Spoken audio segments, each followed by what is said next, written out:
बहुत सारी कलीसियाएं पौलुस ने बनाई थी, कुरिन्थियो, इफिसियो, फिलिप्पियो, थेसलोनिकियो। लेकिन आप जानते हैं किसी को भी उसने इस तरह बात नहीं की कि पौलुस किसको खड़े होकर कहे कि ये एक निर्बुद्धि काम है। आप जानते हैं यहां पर क्या हुआ? पौलुस ने यहां पर एक कलीसिया बनाई जिसका नाम था गिलातियो, और पौलुस ने वहां पर जब प्रचार किया, बाइबल ऐसा बताती है कि उसके प्रचार को सुनने के बाद लोगों को पवित्र आत्मा मिला। लेकिन जानते हो हुआ क्या? जब पौलुस वहां से निकला तो वहां पर कुछ ऐसे प्रचारक आए जिन्होंने वो प्रचार करना बंद कर दिया, पर उन्होंने पुराने नियम की 10 आज्ञाओं का प्रचार करना स्टार्ट किया। आप में से कितने लोग ये बात जानते हैं आपके ऊपर 10 आज्ञाएं अब लागू नहीं है? How many people know? बहुत सारे घरों के अंदर, बहुत सारे कलीसियाओं में मैंने देखा है 10 आज्ञाएं लिखी रहती हैं। क्या आप इस बात को जानते हो? अब आपको वो नहीं, आपके लिए अब वो नहीं है। You are not following the law. अब तुम्हें 5, 6, 7 मत्ती जो यीशु मसीह नया नियम लेकर आया है, क्या कहा था? तुमने सुना था व्यवस्था में व्यभिचार मत करना, पर अब मैं तुमसे कहता हूं अपने मन के अंदर व्यभिचार मत करना। यीशु ने उस लॉ को हटा के एक नई वाचा रखी हमारे सामने।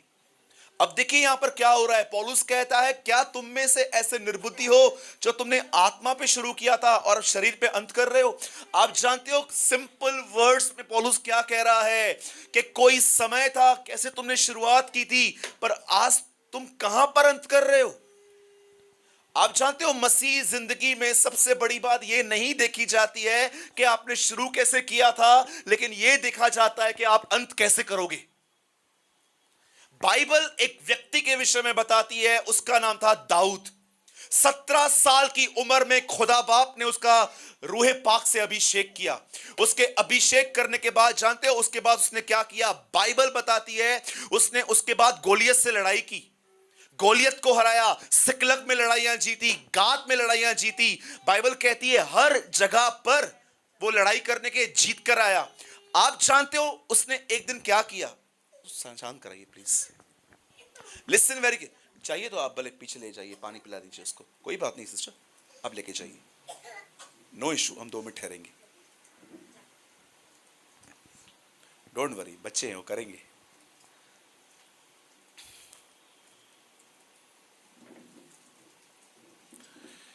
It's very important message. आइए सब यहां देखिए, बाइबल एक व्यक्ति के विषय में बताती है। क्या नाम था उसका? बोलिए दाऊद। आपको पता है उसकी शुरुआत कैसे हुई? जब सैमुएल ने उसका अभिषेक किया, वचन ऐसा कहता है अभिषेक होने के बाद उसने गोलियत को हराया, सिकलग में लड़ाइयां जीती, गात में लड़ाइयां जीती, पता नहीं कितने लोगों को हरा के आया। पर आपको पता है एक दिन क्या हुआ? वचन कहता है एक दिन वो ऊपर टेरेस पे टहल रहा था, वहां से उसने एक बाथरूम देखा। उस बाथरूम में एक लड़की विदाउट क्लोथ्स वहां पर नहा रही थी, और जब उसने उसको देखा उसने ये भी नहीं सोचा कि मैं शादीशुदा हूं या वो शादीशुदा है। उसके अंदर एक वासना आ गई और उसने उस औरत को बुलाया। बाइबल कहती है उसने व्यभिचार किया, और जब उसे पता चला कि वो शादीशुदा है, जानते हो उसके बाद उसने उसके पति उरिया को भी मरवा दिया। ये होने के बाद जब दाऊद ने इतना गुनाह किया, आपको पता है जब बत्शेबा प्रेग्नेंट थी तब दाऊद ने पाप कन्फेस किया था। क्या आप बिलीव कर सकते हो? एक आदमी पाप करने के बाद उसने 9 महीने तक अपना गुनाह कबूल नहीं किया था। नातान आके उसे बताता है तूने गलत किया है। और उसके बाद जानते हो क्या हुआ? दाऊद को एक और बेटा पैदा हुआ जिसका नाम था अबशालोम, और उस आदमी ने, उसके खुद के बेटे ने उससे बगावत की और दाऊद को यरूशलेम छोड़ के भागना पड़ा। आप जानते हो जब दाऊद यरूशलेम छोड़ के भाग रहा था, उसे एक व्यक्ति मिला जो उसका दुश्मन था। उसने दाऊद के ऊपर पत्थर फेंका और दाऊद को उसने गालियां दी, तू कुत्ता है, तेरे हाथ खून से रंगे हुए हैं, क्योंकि दाऊद ने उसके खानदान के कुछ लोगों को मारा था। आप जानते हो यहां पर क्या हुआ?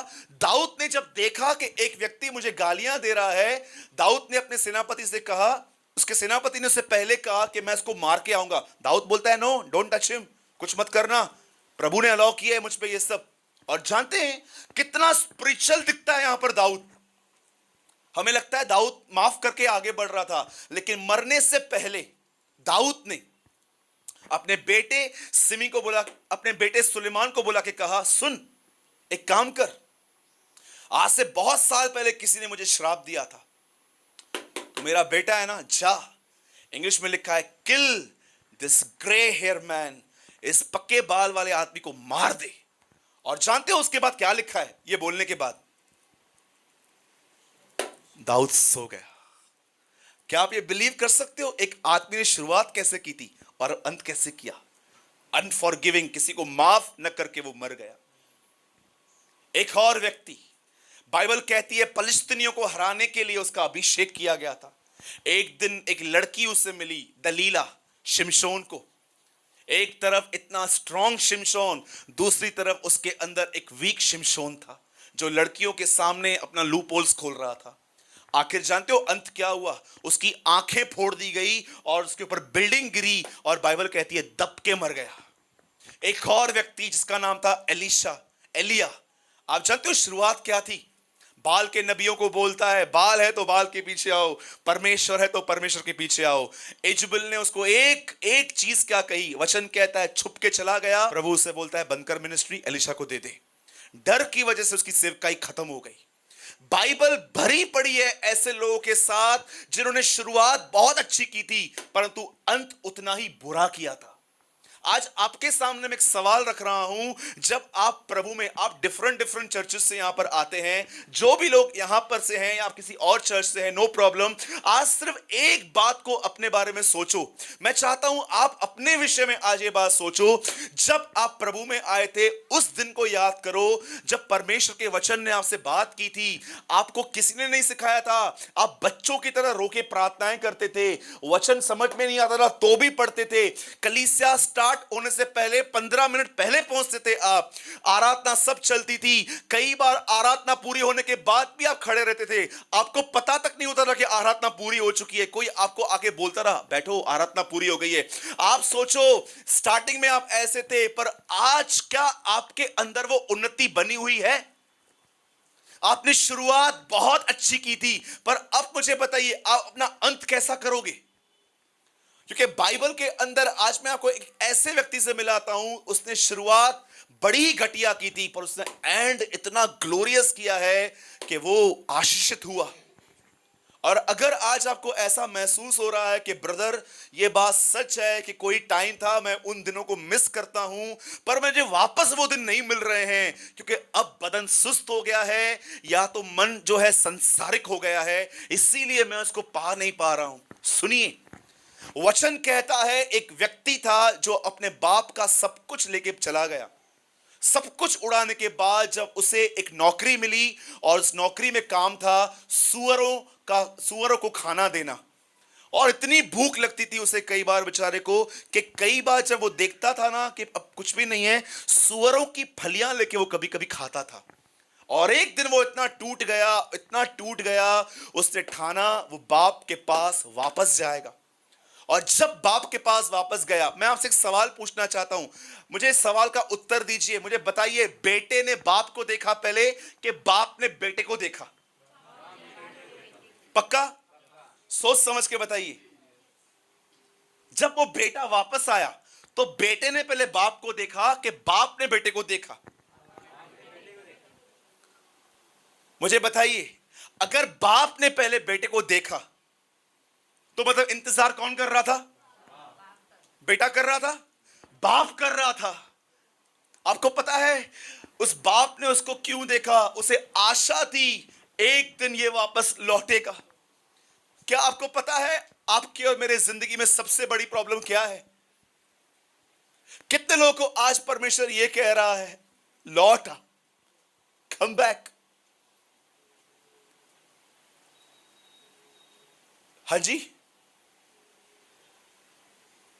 यीशु मसीह एक आदमी से मिलता है और वो आदमी कहता है मैं ये करता हूं, मैं वो करता हूं। यीशु कहता है अब भी एक कमी है, there is one thing is lack, एक चीज की कमी है।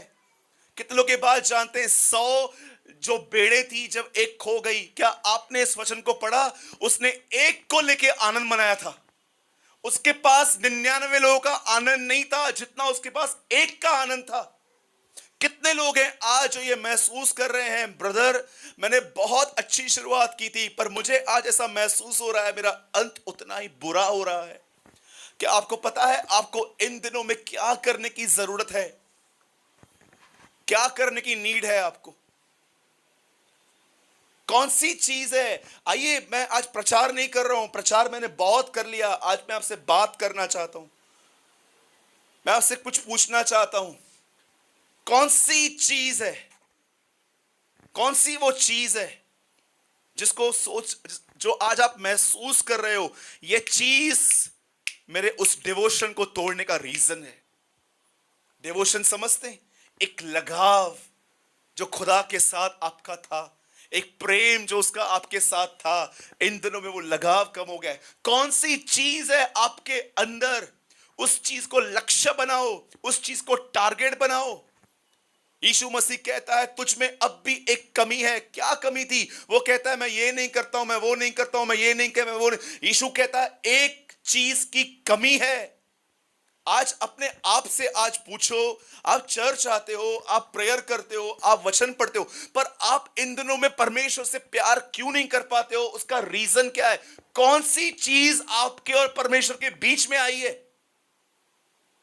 वो कौन सी चीज है? आपको पता है पूरी बाइबल के अंदर कुछ ऐसी स्त्रियां हैं, मैं बहनों को नीचे नहीं कर रहा हूं, मैं विश्वास करता हूं बहनें उतनी ही काम की हैं जितने भाई लोग काम के हैं, पर मैं आपको डिमोटिवेट नहीं कर रहा हूं।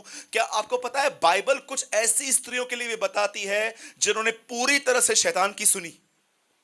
पहली स्त्री थी हवा, दूसरी स्त्री थी पोतीपर की वाइफ, तीसरी स्त्री थी अय्यूब की पत्नी, और जानते हो एक और स्त्री थी जिसका नाम था लूत की पत्नी।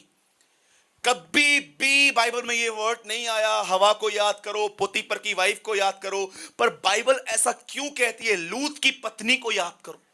ऐसा लूत की पत्नी ने क्या किया था जो इन तीनों औरतों ने नहीं किया था? आप पूरी बाइबल पढ़ लो, उसके अंदर एक ही चीज वचन बताता है, उसकी पूरी एक ही मिस्टेक थी, वो पीछे देखना जानती थी।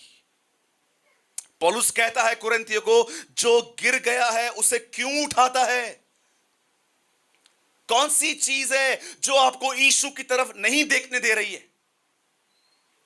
एक मोस्ट ब्यूटीफुल, आपको पता है स्वर्ग के अंदर कांच का समुंदर है, उड़ने वाले घोड़े हैं, ऐसा आसमान है कि आप देख देख के आप हैरान हो सकते हो, पर स्वर्ग में कोई इस कारीगरी की परवाह नहीं करता, ना उसकी तारीफ करता है। हर व्यक्ति उस मेमने को देखता है, हर व्यक्ति यह कहता है कि इतना स्वर्ग महान है, लेकिन परमेश्वर सब उस यीशु को देखते हैं, सब उसके लिए कहते हैं यह आदर के योग्य है, यह महिमा के योग्य है, यह स्तुति के योग्य है, यह ज्ञान पाने हर चीज के लिए। क्यों पूरा स्वर्ग उसे कंसंट्रेट करता है? इस पूरी बाइबल का अंत प्रकाशित वाक्य है जहां पर यह दिखाता है पूरा स्वर्ग उसे देखता है। आज अपने आप से पूछो आपकी कमजोरी का कारण क्या है? कौन सी चीज है आपको जो उसको देखने से आपको रोकती है? मैं अपनी कमजोरियां जानता हूं, मैंने अपनी कमजोरियां बरोबर जानी है, इन दिनों में कॉपी में लिख के रखी हैं कि ये मेरी कमजोरियां हैं। यही वो चीजें हैं जहां पर डेविल अटैक करता है और मैं उसका साथ देता हूं और मैं खुदा से दूर हो जाता हूं। अपने आप से पूछो वो कौन सी चीज है? अरे इतना टाइम वेस्ट किया हमने, क्या हम आने वाला समय भी इसमें बर्बाद करेंगे? हे निर्बुद्ध गिलातियों, किसने तुम्हें मोल लिया? क्या कर रहे हो? आत्मा पे शुरू करके अब शरीर पे अंत करते हो। वो उनको बता रहा था क्या ग्लोरियस गॉस्पेल में तुम्हारे बीच में प्रीच करके गया था, सालों से तुम वहां पर बैठे थे, वचनों को सुनते थे, लेकिन जब मैंने इस यीशु के लिए बात की तुम सबों पर पवित्र आत्मा उतरा था। यू नो, वो कहता है यह आत्मा तुमने कैसे पाया? क्या व्यवस्था के कामों से कि मसीह पर विश्वास करने से? इतने सालों से वो लोग वहां पर बैठे हुए थे चुपचाप, लेकिन जब पौलुस ने यीशु के लिए बात की, वही पुराने लोग एक नई वाचा की आत्मा से भर गए, और अब पौलुस वहां से चला गया, अब वो वापस उसमें लौट रहे हैं। कोई समय था, अरे 10 लोग आपको गाली देते थे, 10 लोग, आप खुश होते थे, लेकिन आज आप किसके 2 वर्ड्स नहीं सुन पाते हो। कोई समय होता था कि आप पिक्चर नहीं देखते थे, लेकिन आज आप थोड़ा चर्च से दूर या उल्लासनगर से कोई दूर थिएटर होगा तो आज वहां पर छुप छुप के जाते हो, क्योंकि अब आपको डर है कि उल्लासनगर में मुझ जैसा पाखंडी भी ना कोई मुझे मिल जाए वहां पर। डू यू नो, बहुत सारे यंगस्टर्स के मोबाइल देखो आजकल, दिखाएंगे नहीं वो आपको 6-6 7-7 कोड्स, लॉक कोड, ये कोड, वो कोड, वो कोड, पता नहीं कितनों के साथ अफेयर रखा है, कितने कोड्स लगा के रखे हैं। डू यू नो, सोचो एक दिन प्रभु आपका फोन उठाए और आपकी चैट्स पढ़े, आप उसको अलाउ करोगे? एक दिन प्रभु आपकी चैट्स पढ़े, अलाउ करोगे आप? कितने लोग अलाउ करेंगे? हे निर्बुद्ध गिलातियों, किसने तुम्हें मोल लिया आत्मा की रीति पे आरंभ करके अब शरीर पे अंत? क्या विश्वास था उन दिनों में,